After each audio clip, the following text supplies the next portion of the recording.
말씀은 예레미야 애가 3장 22, 23절입니다. 다 같이 하나님 말씀 받들어 읽겠습니다. 시작. 여호와의 인자와 긍휼이 무궁하심으로 우리가 진멸되지 아니함이니이다. 이것이 아침마다 새로우니 주의 성실이 크도소이다. 아멘. 하나님께서 우리를 사랑하시되 다함이 없는 무궁한 사랑으로 우리를 사랑하시는 줄 믿습니다. 그러나 어떤 사람들은 이 사실 앞에 이렇게 이의를 제기할 수 있습니다. 그렇습니까? 하나님께서 우리를 사랑하시는 것이 사실이라면 왜 제 인생이, 제 삶이 이 모양입니까? 하나님께서 사랑하시는 자들이 이렇게 고생과 험난한 삶을 살아도 되는 겁니까? 제가 남모르는 고민거리가 얼마나 큰지 상상이나 되십니까? 저는 오랫동안 하나님을 믿어왔습니다. 그런데 직장에서 쫓겨나고 얼마 안 되는 모은 것도 사업한다고 다 날리고, 가정은 이혼으로 파탄났고, 이렇게 큰 고민거리, 이렇게 비참한 사막 같은 인생을 사는 저에게 과연 하나님께서 저를 사랑하신단 말입니까? 하나님의 사랑이 있다면, 하나님이 살아계신다면 제가 이렇게 비참하게 사는 삶을 살아도 되는 겁니까? 이렇게 이의를 제기할 수도 있습니다. 오늘 본문에 인자라고 그랬는데 이전 성경, 우리 개역 성경 이전 성경은 자비와 긍휼이라고 그랬어요. 인자 혹은 자비로 되어 있는데 원래 히브리어는 헤세드, 영어 성경은 대부분 성경이 사랑으로 그냥 love로 이렇게 번역이 되어 있습니다. 그러니까 하나님의 사랑이, 여기서 인자가 뭐고 자비가 뭐고 사랑이 뭔지 구분하기 좀 어려워요. 우리 번역이 이렇게 돼서 그렇지 그냥 쉽게 하나님의 사랑이 이렇게 하면 좋아요. 그리고 긍휼은 그 사랑 때문에, 사랑으로 인해서 생긴 불쌍한 마음, 불쌍히 여기는 마음, 그것을 긍휼이라고 그래요. 그런데 여호와의 사랑, 여호와의 인자, 여호와의 자비, 여호와의 사랑과 긍휼이 무궁하심으로 우리가 진멸되지 아니한다 그랬어요. 그래서 이렇게 이의를 제기하시는 분들, 정말 하나님이 저를 사랑하신다면 그럴 수 없는 겁니다. 내가 이토록 말도 안 되는 그런 비참한 인생을 과연 산다면 하나님이 살아계신 겁니까? 하나님이 저를 테이크 하시는 겁니까? 이렇게 이의를 제기하시는 분들에게도 결론부터 말씀드리면 그렇습니다. 하나님은 그럼에도 불구하고 무궁한 사랑으로 우리를 사랑하시는 줄로 믿습니다. 비록 우리 현실에 전혀 하나님의 손길이 와 닿는 것 같지 않고, 내가 아무리 부르짖어도 하나님께서는 외면하시는 것 같고, 도대체 사랑의 하나님이 계시다면 그럴 수 없는 것 같은 그러한 삶을 내가 오늘 살아가고 있다 할지라도, 그러한 인생이 나에게 닥쳐왔다 할지라도, 그럼에도 불구하고 하나님의 사랑과 긍휼은 무궁무진하다. 나를 향한 하나님의 사랑은 끊임이 없다라는 사실입니다. 오늘 본문은 예레미야가 쓴 것입니다. 예레미야는 유다 왕국, 남유다 왕국이 망하기 직전에 활동을 시작해서 망하는 와중에, 그리고 망하고서 바벨론으로 나라가 망해서 왕족과 귀족들이 끌려간 그 와중에 활동했던 선지자요 예언자입니다. 그가 태어난 것은 주전 645년 므낫세 왕 때예요. 므낫세 왕은 우리가 잘 알지만 히스기야 왕의 아들입니다. 히스기야가 너 죽을 거야. 그러니까 하나님 앞에 기도했어요. 두 손 번쩍 들고 하나님 저 좀 살려주세요. 그래서 눈물로 기도해서 15년간을 연장받았습니다. 그때까지 자식이 없다가 연장받은 15년 기간에 태어난 아들이 므낫세 왕이에요. 그러니까 거의 죽음 직전에 자식도 없이 무자하게 죽을 뻔했다가 그 사이에 아들이 태어났어요. 얼마나 귀했겠습니까? 그러니까 금이야 오기야 너무 귀하게 자란 거예요. 그러니까 우리 자식들을 사랑하되 많은 지혜 있는 교육학자들이 그렇게 얘기합니다. 그 사랑하는지 안 하는지 전혀 못 느끼게 사랑하라는 거예요. 본인이 엄마 아빠가 날 사랑해라고 느낀다면 벌써 애들이 잘못된다는 거예요. 그러니까 사랑하되 전혀 사랑하지 않는 것처럼 이렇게 못 느끼게 그렇게 사랑하라는 거예요. 이 히스기야 왕이 너무 아끼고 사랑하고 귀여워해 주니까 그냥 망쳤단 말이에요.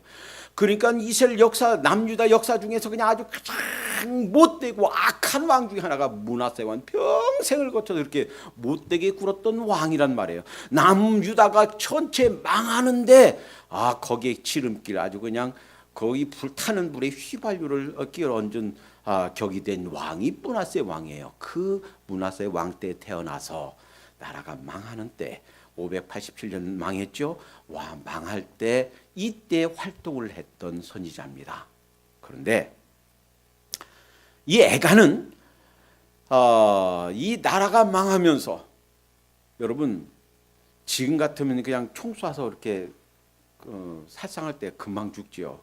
옛날에는 얼마나 비참합니까? 전쟁이 있으면 칼로 베면 금방 죽습니까? 고통당하다. 창으로 찌르면 금방 죽습니까? 얼마나 비참하게 고통당하다가 죽습니까?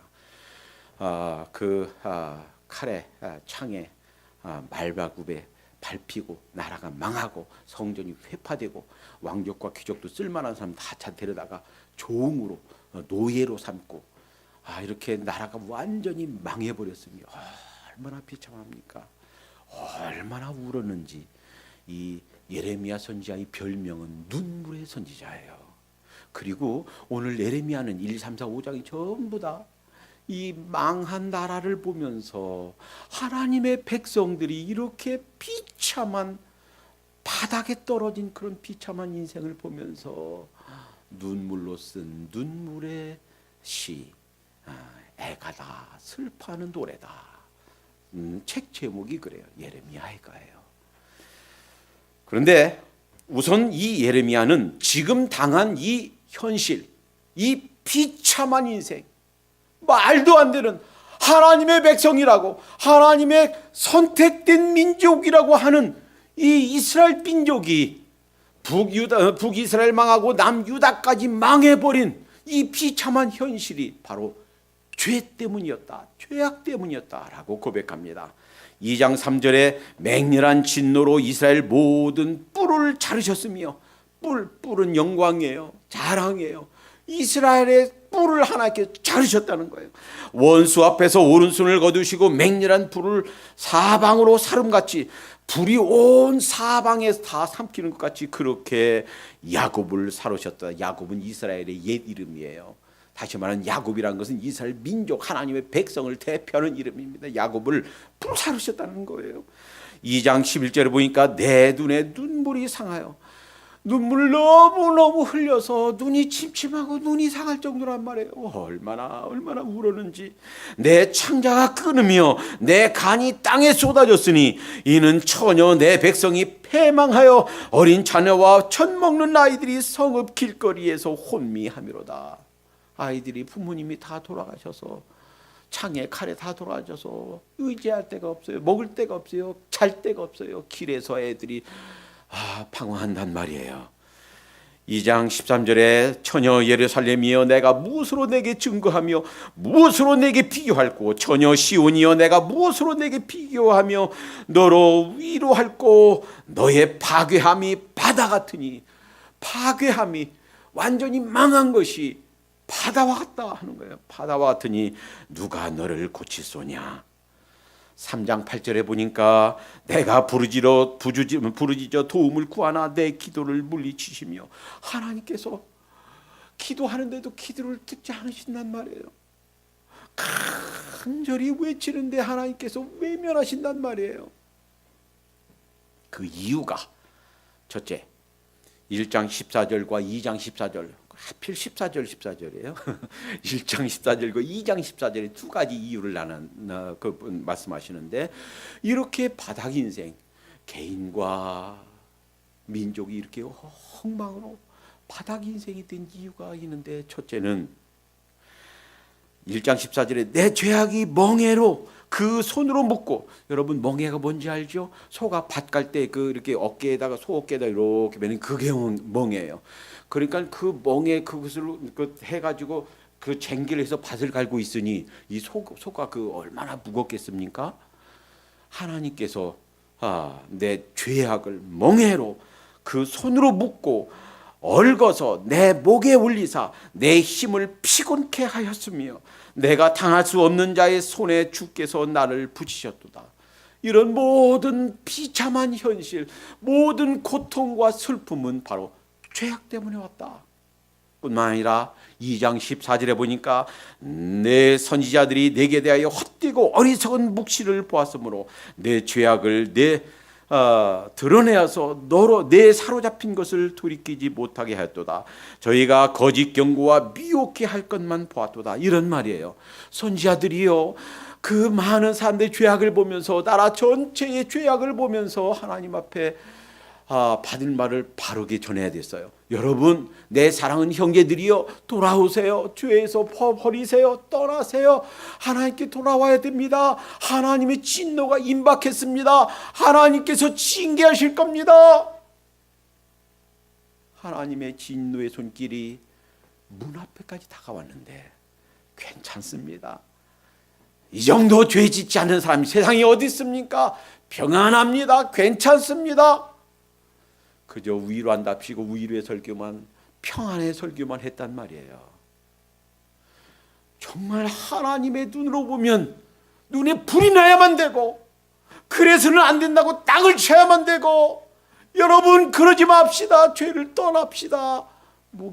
목에서 피가 흘러나오도록 외쳐야 됐었는데 그저 평안하다, 괜찮다, 다 잘 될 거다, 이렇게 거짓 평안의 복음만 전한 주의 일꾼들, 선지자들, 예언자들, 이들 때문에 나라가 이렇게 망했다라는 겁니다. 그러면 내가 이렇게 당한 이 불행한 현실이 전부 다 죄악 때문입니까?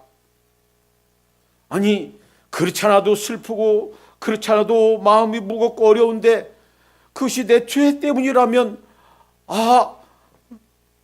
상처에 상처를 더 주는 거 아닙니까?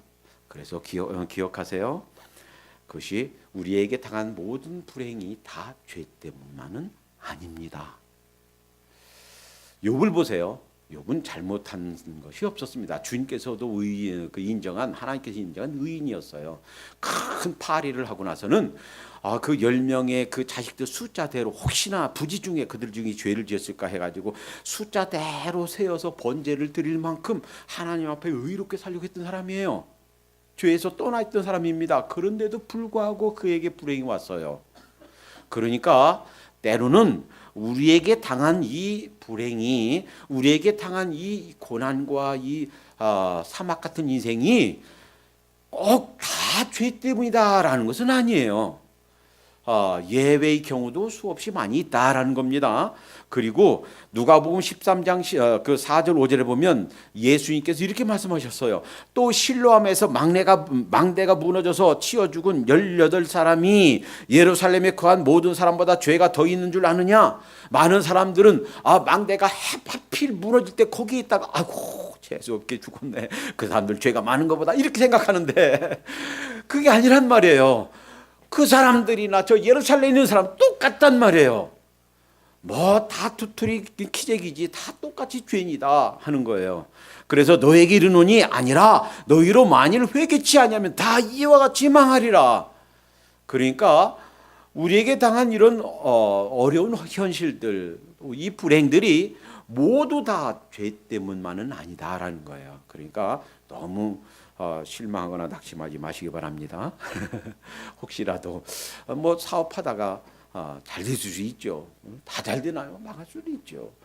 다 건강하면 좋지만 다 건강할 수 있나요? 때로는 건강 잃을 수도 있지요. 때로는 예기치 못한 그런 불행을 당할 수도 있습니다. 그러나 그것들이 다 죄 때문이라는 것이 아니고, 우리가 이해할 수 없고 우리가 다 설명할 수 없는 그런 이유 때문에 하나님께서 나를 더 성숙시키기 위해서 하나님께서 더 고귀한 신앙 인격을 만들기 위해서 허락하신 그런 어려움도 있을 수 있다라는 사실을 감안하시면서, 그러나 오늘 이스라엘 사람들이 당한 이 현실은 바로 죄악 때문이었고, 그 죄악을 바르게 지적하고 고치도록 그렇게 노력하지 않았던 하나님의 말씀을 먼저 믿은 사람들의 잘못이다라는 거예요. 3장 1절에 여호와의 노하신 내로 인하여 고난을 당하는 내로다. 내가 이렇게 눈물을 흘리면서 슬픔의 노래를 쓰고 있는 것, 그것은 바로 하나님의 진노의 손길, 하나님의 징계로 말미암은 매 때문이다라는 거예요.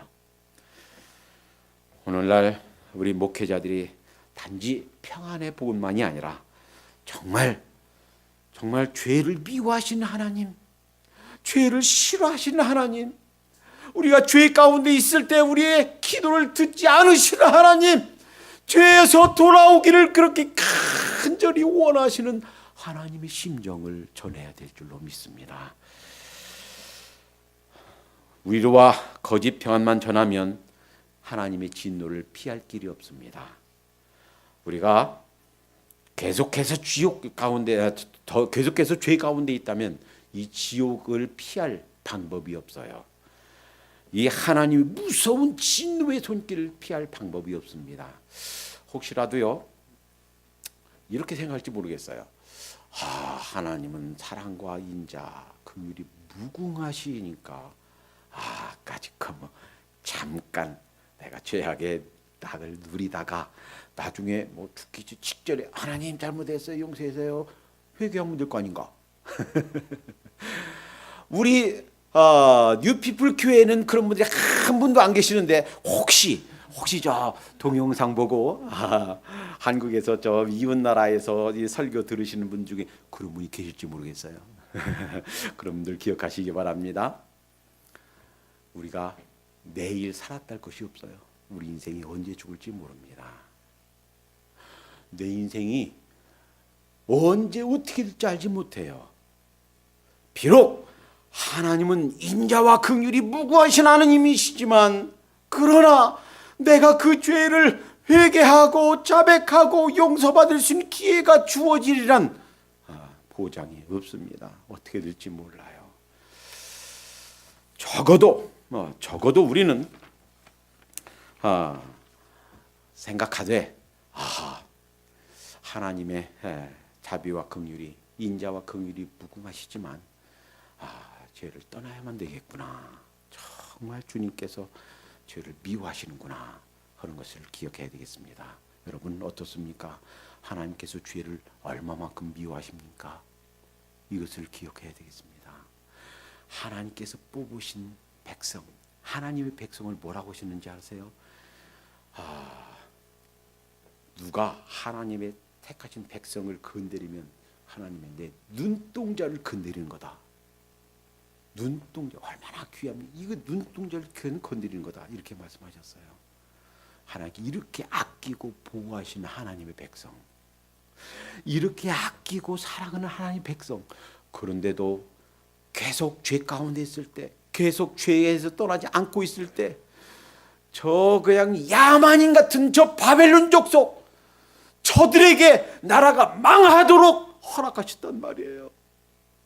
여러분, 하나님께서 얼마나 죄를 미워하시는가. 비록 성삼위 하나님이시지만 성자 예수님을 십자가에 못 박도록 허락하실 만큼, 그 순간만큼은 여러분과 저의 죄를 지시고 하나님께 버림받아 있는 순간입니다. 죄인으로 서신 예수님이십니다. 하나님께서 그 고통을 외면하시는 순간이에요. 자기의 성자 예수 그리스도까지도 이렇게 십자가에 못 박는 하나님이시다라는 거예요.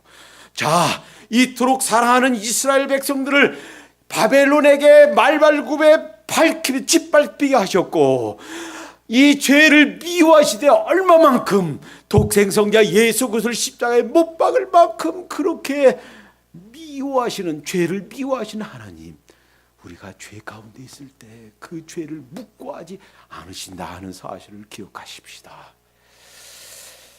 우리에게 그러나 절망만 있지 않습니다. 오늘 본문이 있기 바로 직전과 직후에 보니까 20절, 내 심령이 그것을 기억하고 낙심되오나 중심에 회상한 즉 내 마음 깊이 잘 생각해 보니까 오히려 소망이 싸움은 희망이 있습니다. 왜 그런가? 이런 비참한 현실 가운데 나라가 망하고 직장도 없어지고 집도 없고 내 의지대로 뭘 행할 수도 없는 노예 상태로 사는, 종으로 살고 있는 이런 비참한 민족의 현실 가운데서도 우리에겐 희망이 있다. 왜 희망이 있습니까? 오늘 본문 말씀이에요. 여호와의 인자와 긍휼이 무궁하심으로 우리가 진멸되지 아니함이다. 하나님께서 우리를 사랑한 그 사랑이 무궁하시기 때문에 넘어지되 완전히 엎드러지지 않는단 말이에요. 진멸되지 않으냐 한단 말이에요. 이것이 아침마다 새로우니, 아침에 문 열고 나오면 얼마나 좋습니까? 혹시 아주 시원한 신선한 아침 공기가 확 다가오지 않습니까? 이렇게 아침에 신선한 시원한 상쾌한 공기가 우리를 감싸듯이 이렇게 새로운 하나님의 사랑, 이런 새로운 하나님의 긍휼이 우리를 감싸는 줄로 믿습니다. 우리가 아침마다 새로우니 주의 성들이 크소서이다. 24절, 내 심령에 이르기를 여호와는 나의 기업이시니 그러므로 내가 저를 바라리이다 하도다. 무릇 기다리는 자에게나 구하는 영혼에게 여호와께서 선을 베푸시는도다. 하나님께서는 선하시단 말이에요. 도대체 하나님의 선이 어디 있느냐라고 생각되는 그 순간까지도 사실은 선하신 하나님이신 줄 믿습니다. 한번 이렇게 해볼까요? God is good. 그러면 여러분 all the time 해볼까요? God is good. God loves me. 계속 해야죠. God is good. God loves me. God is with me. 예. 비록 언제든지 그렇게 하나님의 사랑이 날 떠난 것 같고 이렇게 캄캄한 현실, 정말 한치 앞을 내다볼 수 없는 그런 현실 같은 우리의 암담한 사막 같은 인생에도 하나님은 선하십니다. 하나님께서 우리를 사랑하십니다. 하나님께서 우리와 함께 하시는 줄로 믿습니다. 26절, 사람이 여호와의 구원을 바라고 잠잠히 기다림이 좋도다. 그래서요, 호세아 6장 1절에서는 호세아를 통해서 우리에게 하나님께 이렇게 간절히 호소하십니다. 오라, 우리가 여호와께로 돌아가자. 여호와께서 우리를 찢으셨으나 도로 낫게 하실 것이요 우리를 치셨으나 싸매어 주실 것임이라. 여러분, 혹시라도 우리 가운데 내가 모르는, 나도 알지 못한, 깨닫지 못한 죄와 허물 가운데 있지는 않은가 돌아보십시다. 그것이 죄였구나 라고 깨닫는 순간 즉시 죄를 떠나고 버리고 미워하십시다. 그 죄의 자리에서, 죄의 길에서 떠나도록 하십시다. 이런 찬송이 있습니다. 제가 한번 불러드릴 테니까 우리 자신을 한번 돌이켜보면서 혹시 내 자신 속에 버려야 될 그런 죄와 허물 없는가 돌아보도록 하십시다. 사랑이 구주를 죽게 했네. 왜 날 사랑하나. 겸손히 십자가 지시었네. 왜 날 사랑하나.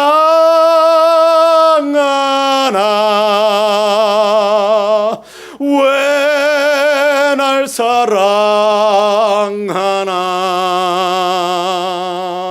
왜 날 사랑하나.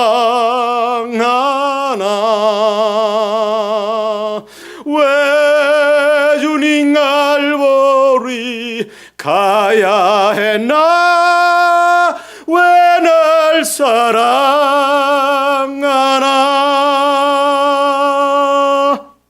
내 대신 고통을 당하셨네.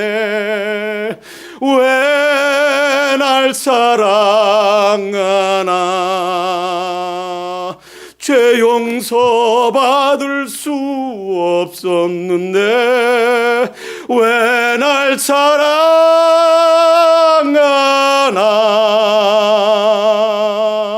왜 날 사랑하나.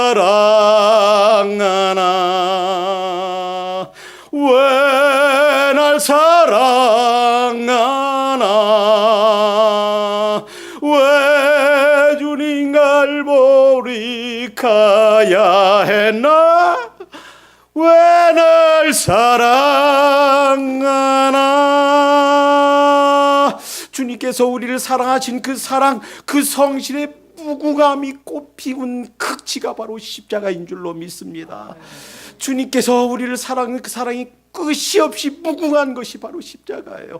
우리가 2시간 3시간 넘게 달려와서 하나님 앞에 경배드린 이유가 바로 이 하나님의 무궁한 사랑 때문인 줄로 믿습니다. 우리가 아끼고 아껴서 선교금 보내고 전도하고 우리가 하는 이 모든 것들이 바로 동기가 사랑 때문인 줄로 믿습니다. 우리가 도저히 용서할 수 없고 내가 정말 이해할 수 없는 그 사람까지도 사랑하는 이유가 있다면 이 주님의 사랑 때문인 줄로 믿습니다. 주님을 위해서 이 세상 모든 것을 다 포기할 수 있는, 내가 그렇게 소중히 여기는 그 모든 가치들을 다 포기할 수 있는 단번의 이유, 주님의 이 무궁한 사랑 때문인 줄로 믿습니다.